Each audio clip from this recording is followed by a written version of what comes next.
Hello and welcome प्यारे बच्चों हम लोग सिंपल हार्मोनिक मोशन इस टॉपिक से जेईई मेंस एग्जाम में पूछे जा चुके हुए प्रीवियस ईयर क्वेश्चंस को सॉल्व कर रहे थे। तो प्यारे बच्चों, ये जो क्वेश्चन अभी हमने दिया है यह क्वेश्चन 2019 में पूछा जा चुका हुआ क्वेश्चन है। इससे पहले एक और क्वेश्चन हमने किया था, वो भी 2019 में ही पूछा गया है। इसके पहले हमने 2017 में आए हुए क्वेश्चन, 16 में आए हुए क्वेश्चन, 2015 में आए हुए क्वेश्चन और 2014 में आए हुए क्वेश्चंस को भी देख रखा है प्यारे बच्चों। तो अभी ये क्वेश्चन प्यारे बच्चों जो है ये 2019 का क्वेश्चन है।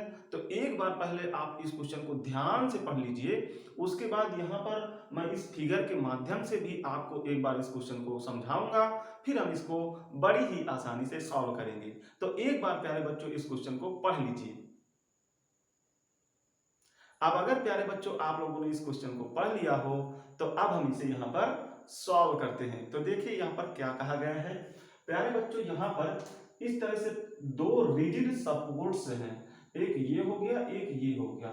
ये सपोर्ट्स हैं, रिजिड सपोर्ट्स, मतलब इसको ये कहीं इधर उधर हिल डुल नहीं सकते, बिल्कुल रिजिड हैं। ठीक है, यहाँ पे एक रॉड है और ये रॉड कैसी है प्यारे बच्चों, यूनिफॉर्म रॉड है, ये भी ध्यान रखना है। देखिए ये अपने सेंटर पर पिवोटेड है, ये भी ध्यान रखना है। ठीक, और एक चीज देखिए, इसका जो ये वाला एंड है ऊपर वाला, वो एक स्प्रिंग से इस तरह से जुड़ा हुआ है। इसी तरह से ये जो इसका नीचे वाला एंड है वो भी एक स्प्रिंग से जुड़ा हुआ है, और दोनों ही जो स्प्रिंग्स हैं उनके जो स्प्रिंग कांस्टेंट्स हैं वो के हैं, इसके लिए भी के, इसके लिए भी के। और ये भी बोला गया कि ये जो रॉड है इसकी लेंथ एल है और मास एम है प्यारे बच्चों।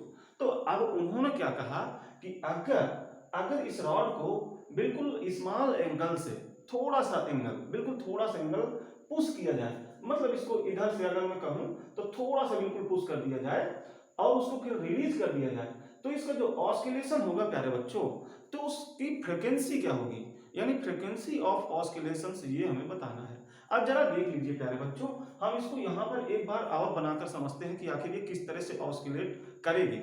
इधर देखिए, मैं रॉड को प्यारे बच्चों इस तरह से नहीं बना रहा, मैं रॉड को सिर्फ और सिर्फ एक लाइन से बना रहा हूं ताकि आपको चीजें ज्यादा समझ में आने लगे, क्योंकि जब बहुत चौड़ा करके बनाऊंगा तो थोड़ा सा मजा नहीं आता है, मतलब फिर उसी में एक साथ सब हो जाता है तो अच्छा नहीं लगता। तो यहाँ एक सिंगल लाइन से हम रॉड को देखेंगे तो यहीं से ज्यादा बातें समझ में आएंगी। देखिए प्यारे बच्चों, जब ये स्प्रिंग मान लीजिए इस तरह से इससे जुड़ी हुई है, इसी तरह से यहां से एक स्प्रिंग इस तरह से जुड़ी हुई है। अब एक चीज समझिए प्यारे बच्चों, जब इसको थोड़ा सा स्मॉल एंगल इसको पुश किया जाएगा तो मान लीजिए कि जो रॉड है, ये अपनी रॉड जो है ना, वो मान लीजिए यहां आ गई, यहां मैं आपको बनाकर बताता हूं। इस तरह से मान लीजिए प्यारे बच्चे रॉड है वो आ गई इस तरह से, और जो स्प्रिंग है अपनी वो यहां आ गई, ये वाली स्प्रिंग यहां आ गई। तो इस तरह से मान लीजिए छोटा सा एंगल थीटा, इस तरह से छोटा एंगल थीटा रोटेट किया प्यारे बच्चों। अब समझिए होगा क्या, होगा ये कि ये स्प्रिंग थोड़ा सा कंप्रेस हो चुकी है। ये जो स्प्रिंग यहां से यहां तक इतनी लंबी थी वो अब यहां से यहां तक लंबाई की रह गई है, थोड़ा लंबाई इसकी छोटी हो गई है। इसी तरह से ये जो स्प्रिंग थी ये जितनी लंबी थी अब उतनी लंबी नहीं रह गई, ये भी कंप्रेस हो गई।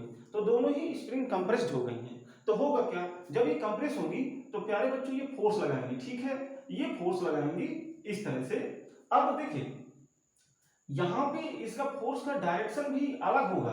देखिए जैसे यहां पर था तो इसकी जो स्प्रिंग है तो फोर्स इस तरह से लगाएगी, डायरेक्शन इसका इस तरह से होना चाहिए और इसका जो डायरेक्शन है वो इस तरह से होना चाहिए।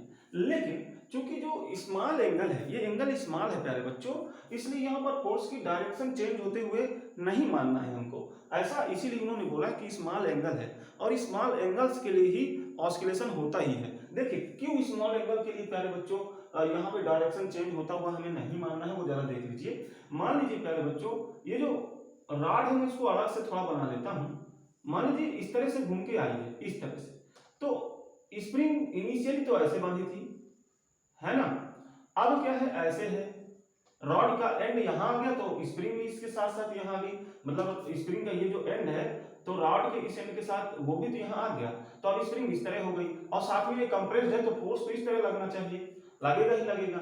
ठीक, लेकिन इसको थोड़ा कम घुमाया होता। देखिए ये जो एंगल है बड़ा दिख रहा है, लेकिन हमने स्मॉल एंगल से पुश किया है, बहुत ही स्मॉल एंगल। ठीक है, तो इसको थोड़ा और स्मॉल एंगल से देखिए पुश करिए तो क्या हो रहा है देखिएगा। मान लीजिए हम इसको सिर्फ इतना घुमाते, इतना मतलब ये एंगल देखिए थोड़ा छोटा कर लिए होंगे, पहले एंगल बड़ा था छोटा कर लिया, तो अब जो स्प्रिंग रही होगी वो इस तरह रही होगी। देखिए अब इसकी फोर्स की डायरेक्शन, ठीक, और थोड़ा छोटा कर लीजिए, और थोड़ा छोटा कर लीजिए, एंगल अब इतना कर लीजिए, तो अब इसकी फोर्स की डायरेक्शन देख लीजिए इस डायरेक्शन में। तो और अगर छोटा करेंगे, मान लीजिए इतना छोटा कर लिए प्यारे बच्चों, तो जो स्प्रिंग होगी वो कैसे चलेगी, ऐसे। तो देखिए कि ज्यादा अगर एंगल है तो जो फोर्स है वो तो उसकी डायरेक्शन चेंज हो रही है, लेकिन बहुत ही कम मात्रा में। आप देखिए तो जैसे इनिशियली जो थोड़ा सा अगर बिल्कुल कंप्रेस हुई है, तो जो इसकी ये वाली डायरेक्शन हॉरिजॉन्टल डायरेक्शन, देखिए हॉरिजॉन्टल डायरेक्शन में आता हुआ नजर आ रहा है ये, और कम करेंगे तो बिल्कुल हॉरिजॉन्टल डायरेक्शन में आता हुआ फोर्स नजर आएगा। तो हम ये मानेंगे कि ये फोर्स है वो हॉरिजॉन्टल डायरेक्शन में ही लग रहा है। और साथ ही साथ एक चीज यहां पर और समझ लीजिएगा, मैं थोड़ा यहां पर मिटा देता हूं। हाँ, तो पहले हम कुछ चीजें समझ लेते हैं इसी तरह से, ताकि आपको चीजें ज्यादा स्पष्ट हो जाए, फिर हम क्वेश्चन को सॉल्व करना शुरू करेंगे। तो कैसे आपने देखा कि स्मॉल एंगल के लिए इसका हम जो डायरेक्शन है फोर्सेस का वो चेंज होता हुआ ना माने तो ठीक है। ठीक है, मतलब ये जो फोर्स है वो एक्चुअल में तो ऐसे लगता हुआ दिख रहा है, लेकिन हम इसको मान सकते हैं कि हॉरिजॉन्टल डायरेक्शन में लग रहा है। तो प्यारे बच्चों देखिए इसका जो फोर्स है इस तरह से हॉरिजॉन्टल डायरेक्शन में हम लगता हुआ मान सकते हैं ऐसा, और इसके द्वारा जो लगता हुआ फोर्स है वो भी हम हॉरिजॉन्टल डायरेक्शन में मान सकते हैं ऐसा प्यारे बच्चों। ठीक, जैसे देखिए कंप्रेस्ड है ना, पहले इसकी लंबाई ज्यादा थी अब कम है, इस तरह से इसकी लंबाई कम है, तो दोनों ही कंप्रेस्ड हैं और कंप्रेस होने के कारण ये फोर्स तो अप्लाई करेंगे। अब मान लीजिए कि ये के था, इसका जो स्प्रिंग कांस्टेंट था इसका भी, और मान लीजिए एक्स कंप्रेस्ड हो चुकी है, एक्स, ये यहां से यहां तक की जो लेंथ है वो आप एक्स मान लीजिए। देखिए हम इसको थोड़ा सा ये समझिए, हम इसको इतना ही कंप्रेस्ड मान सकते हैं क्योंकि जो स्प्रिंग है ना, जो सॉरी जो एंगल है वो बहुत ही कम है। ठीक है, तो इसको इतना ही हम कंप्रेस्ड मान सकते हैं। अब जरा देख लीजिए, अगर इस पर देखें फोर्स तो इसके द्वारा kx फोर्स लगाया जाएगा इधर की ओर, और इसके द्वारा भी इधर kx फोर्स लगाया जाएगा।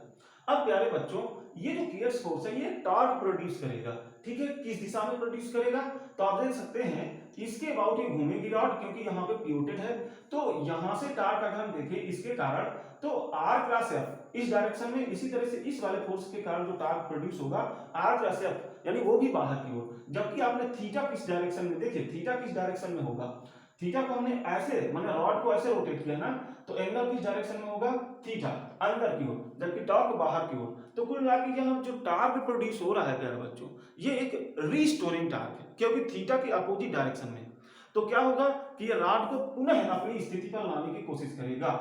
तो जैसे ये पुनः स्थिति में लाने की कोशिश कर रहा है, इसलिए एक रिस्टोरिंग टार्क है। ठीक, तो इसका मतलब ये है कि ये रॉड जो है ये ऑस्किलेट करेगी, क्योंकि यहाँ पर एक रिस्टोरिंग टॉर्क मिल रहा है। और ये कैसे ऑस्किलेट करेगी, ऐसे ऐसे ऐसे ऐसे, यहां तक हमने छोड़ दिया करके, तो आएगी एक बार यहाँ पे फिर से अपनी स्थिति पर, और फिर ये ऐसे रोटेट हो जाएगी, फिर आगे अपनी स्थिति पर आएगी, फिर ऐसे रोटेट हो जाएगी। तो ऐसे ऐसे प्यारे बच्चों रोटेट करेगी। ठीक है, तो आप समझ गए कि कैसे ऑस्किलेट करेगी, और इसी ऑस्किलेशन के लिए हमें फ्रीक्वेंसी बताना है। तो चलिए प्यारे बच्चों इसको थोड़ा अलग से बना करके फिर हम इसके समझते हैं कि क्या फ्रीक्वेंसी होनी चाहिए। हम इसकी बहुत ही साधारण सी चीजें लेंगे, मतलब इसके एजम्पशन है, क्योंकि एंगल छोटा था तो बहुत सारे एजम्पशन हम ले सकते हैं यहाँ पर, और उसी एजम्पशंस को लेकर ही हम आगे बढ़ सकते हैं। ठीक है, देखिए यहाँ पर फोर्स की डायरेक्शन को हमने चेंज नहीं माना। ठीक है, साथ ही साथ स्प्रिंग का जो कंप्रेशन है वो हमने क्या माना था, देखिए जैसे मान लीजिए कि रॉड है, ये सेंटर है और वो यहाँ आ गई रॉड, ये रॉड यहाँ आ गई। ठीक है बच्चों, रॉड यहाँ आ गई, इसी तरह से ये एंड इस तरफ आ गया। ठीक, तो यहां से हमने स्प्रिंग का कॉम्प्रेशन इतना मान लिया, इतना। ठीक है, x, तो ये स्प्रिंग का कॉम्प्रेशन हमने मान लिया प्यारे बच्चों, इधर भी x। तो इस तरह से काफी सारे एजम्पशन हम ले सकते हैं। अब देखिए प्यारे बच्चों हमें करना क्या है, हमें टॉर्क ही देख लेना है कि रिस्टोरिंग टॉर्क आखिर है कितना, और वहीं से हम अपने आंसर तक धीरे धीरे पहुंचेंगे। तो सबसे पहले तो रिस्टोरिंग टॉर्क देखना है बच्चों। तो देखिए यहाँ पे इस एंड पर जो फोर्स लग रहा है वो लग रहा है प्यारे बच्चों kx, और इस एंड पर भी जो लग रहा फोर्स है वो kx है प्यारे बच्चों। ठीक है, तो चलिए इसके कारण जो टॉर्क प्रोड्यूस होगा इस फोर्स के कारण वो हम कैसे लिख सकते हैं। तो लिखिए प्यारे बच्चों, हम टॉर्क कैसे लिखते हैं। देखिए जिस पॉइंट के अबाउट हमें टॉर्क देखना हो वहां से परपेंडिकुलर डिस्टेंस ले लीजिए फोर्स की, और फोर्स के मैग्नीट्यूड से उस परपेंडिकुलर डिस्टेंस का मल्टीप्लाई कर दीजिए, है ना। तो यहाँ टॉर्क का जो मैग्नीट्यूड होता है वो निकल जाएगा प्यारे बच्चों। चलिए तो इसी तरह निकाल लेते हैं। देखिए अच्छा ये भी देख लीजिए, यहां से यहां तक की जो लेंथ होगी वो L/2 है, क्योंकि आधी जो रॉड है वही तो यहां से यहां तक है, तो आधी रॉड तो L/2 हो जाएगी। इसी तरह से यहां भी आधा L/2 हो जाएगा, है ना, L/2 हो जाएगा। अब अगर प्यारे बच्चों हम देखें इसके अबाउट टॉर्क निकालना चाहते हैं तो फोर्स तो ये हो गया kx, इसकी परपेंडिकुलर डिस्टेंस ये आ रही है, ये यहां से यहां तक, यहां से यहां तक। लेकिन अगर एक चीज देखें तो फिर से एक एजम्पशन हम ले सकते हैं। कैसे ले सकते हैं, जैसा कि मैंने बोला कि जैसे अगर अलग से बनाकर देखें तो मान लीजिए कि रॉड कुछ ऐसी थी, अब कुछ ऐसे हो गई, तो देखिए कि रॉड का ये एंड कितना नीचे आया है, रॉड का कितना एंड नीचे आया है। जैसे ये एंगल बहुत बड़ा हो तो ये कितना नीचे है, यहां था, अब इतना नीचे हो गया, इतना नीचे, इतना।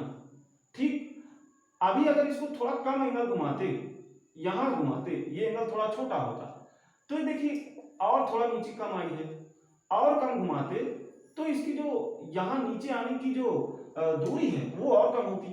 तो इसी तरह देखिए ये एंगल बहुत छोटा है, तो कुल मिलाकर के आप ये मान सकते हैं कि ये बहुत कम ही नीचे आई है, बहुत कम इसका एंड नीचे की ओर चला है। तो प्यारे बच्चों यहाँ पर यहां से यहां तक की जो लेंथ है उसको मैं यहां से यहां तक की लेंथ के बराबर मान सकता हूं, क्योंकि एंगल बहुत ही छोटा है, वो बहुत ही कम नीचे आया है उसका एंड, है ना। तो कुल मिला के परपेंडिकुलर डिस्टेंस में L/2 ही मान सकता हूं। यहां से यहां तक की डिस्टेंस भी तो L/2 ही होगी, क्योंकि ये आधी रॉड ही तो है, आधी रॉड है यहां से यहां तक, तो L/2 ही इसका परपेंडिकुलर डिस्टेंस मान सकते हैं, जबकि एंगल बहुत छोटा हो तब, और एंगल बहुत छोटा है इसलिए L/2 मान लेते हैं। तो देखिए टॉर्क इसके कारण क्या लग रहा होगा, फोर्स का मैग्नीट्यूड इनटू परपेंडिकुलर डिस्टेंस यानी L/2। इतना प्यारे बच्चों जो अभी हमने समझाया कि L/2 हम क्यों ले रहे हैं।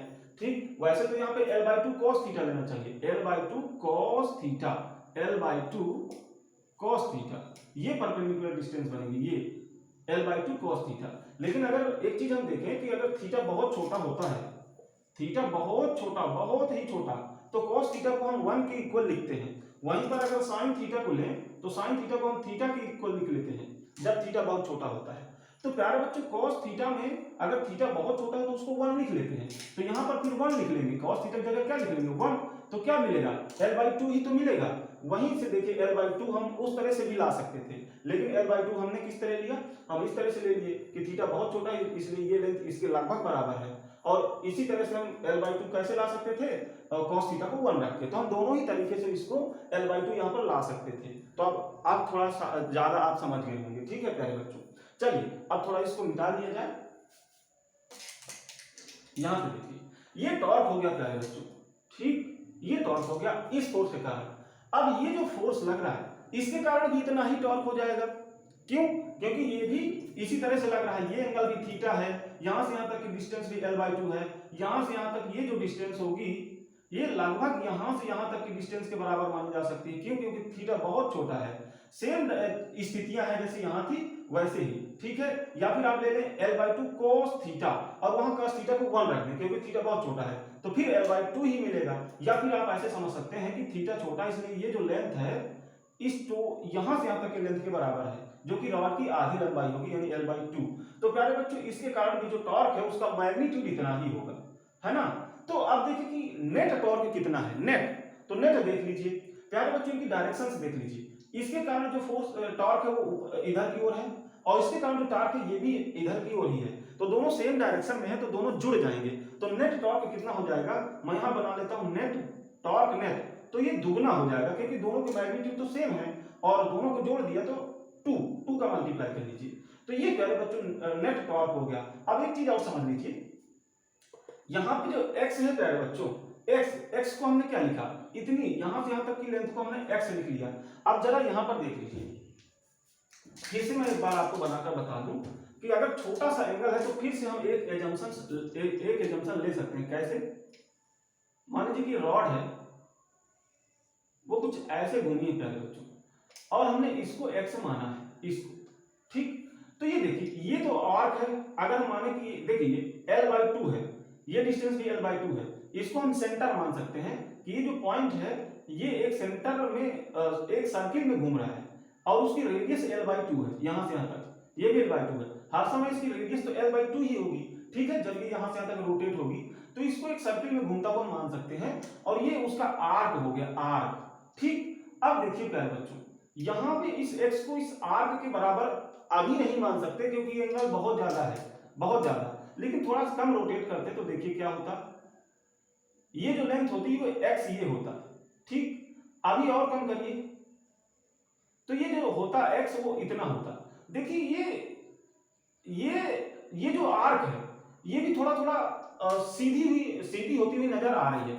मैं आपको ये बताना चाहता हूं कि देखिए, अगर मैं कुछ इस तरह से चीजें बना रहा हूं, देखिए इस तरह से, और ये x है, ये x है इनिशियली, तो इसको इसके बराबर अभी नहीं मान सकते क्योंकि बहुत ही ज्यादा डिफरेंस हो जाएगा। ये एंगल बहुत ही बड़ा होगा प्यारे बच्चों, ये एंगल बहुत ही बड़ा होगा, ठीक। लेकिन इसको छोटा कर दें, बहुत ही छोटा कर दें, आप देखिए बहुत ही छोटा कर दें, तो ये जो लेंथ होगी लगभग इस आर्क के बराबर है। ये जो लेंथ है लगभग इस आर्क के बराबर ही होगी, है ना। अभी इसमें ज्यादा डिफरेंस नहीं बचा, तो कुल मिलाकर के मैं इसको आर्क की तरह लेके चल सकता हूं इस एक्स को। ये आप समझ गए होंगे, कब? जब थीटा बहुत छोटा हो, और यहाँ थीटा छोटा है प्यारे बच्चों। तो कुल मिलाकर के मैं इस एक्स को लिखना चाहता हूं कुछ, और एक्स को मैं क्या लिखूंगा? एक्स को मैं आर्क अगर मान लूं, और तो आर्क होता है एंगल इंटू रेडियस, है ना। तो एंगल एक्स कितना हो जाएगा? Angle theta into radius l/2, ये हो गया प्यारे बच्चों। तो x की जगह पे मैं इतना भी लिख सकता हूं, या फिर दूसरा तरीका क्या है, हम देखें l/2 लेंथ है ये, तो इसको लिख सकते हैं यहां से यहां तक को l/2 cos थीटा, और इसको क्या लिख सकते थे? l/2 sin theta. तो x को लिख सकते थे l/2 sin थीटा। और मैंने बताया कि थीटा जब बहुत छोटा होता है तो sin थीटा को थीटा के इक्वल लिख लेते हैं। किसके इक्वल? थीटा के इक्वल। तो यहां से भी l/2 इंटू थीटा बन रहा है, और यहां से भी थीटा इंटू l/2 ही बन रहा है। तो दोनों ही तरह से आप ले सकते हैं, कोई दिक्कत नहीं है, ठीक। अब इसको हम मिटा लेते हैं और अपने क्वेश्चन को आगे सॉल्व करते हैं, ठीक। यहां पे देखिए 2kx इंटू l/2 है, इसको मैं मिटा करके फिर लिख देता हूं, 2kx इंटू l/2 था ना, यही था, हाँ यही था, ठीक। अब देखिए 2 से 2 तो कैंसिल हो जाएगा, यही था ना, हाँ बिल्कुल यही था। चलिए kx, अब x की जगह पे हम क्या लिखेंगे? अभी हमने देखा कि x की जगह पे हम क्या लिख सकते हैं? l/2 इंटू थीटा प्यारे बच्चों। तो यहां पर हम लिख लेंगे l/2 इंटू थीटा, और ये l पहले से है, तो यहां टॉर्क नेट जो मिला वो प्यारे बच्चों क्या मिला? kl²/2 into theta. अब एक चीज यहां पर देख लीजिए प्यारे बच्चों, यहां पर ये जो थीटा है, अगर इसको हम अभी तो हमने इसका मैग्नीट्यूड लिखा, मैग्नीट्यूड, अगर हम इसको डायरेक्शन सहित लिखना चाहें तो कैसे बता सकते हैं? देखिए थीटा है, थीटा की जो डायरेक्शन है वो अंदर की ओर है, और टॉर्क की डायरेक्शन है वो बाहर की ओर है। तो कुल मिलाकर जो थीटा की डायरेक्शन है उसकी अपोजिट डायरेक्शन में टॉर्क है ना। तो थीटा की डायरेक्शन के अपोजिट डायरेक्शन में, तो यहां भी एक माइनस लगा दीजिए, तो ये माइनस साइन क्या बताएगा कि जिधर थीटा है उसके अपोजिट डायरेक्शन में टॉर्क है प्यारे बच्चों। तो यहां से टॉर्क नेट को मैं ऐसे लिख सकता हूं। अब आगे प्यारे बच्चों हम थोड़ा जगह बना लेते हैं, फिर हमको सॉल्व करते हैं। इसको मिटा दीजिए। अब देखिए प्यारे बच्चों, आगे इसी इक्वेशन को हम देखें तो टॉर्क को हम क्या लिख सकते हैं? टॉर्क को हम प्यारे बच्चों लिखते हैं I इंटू अल्फा। टॉर्क को हम इतना भी लिख सकते हैं, तो टॉर्क नेट की जगह पे इतना लिख लिया, और इधर था क्या? -kl² इंटू थीटा, है ना। और आगे सॉल्व करेंगे तो क्या होगा?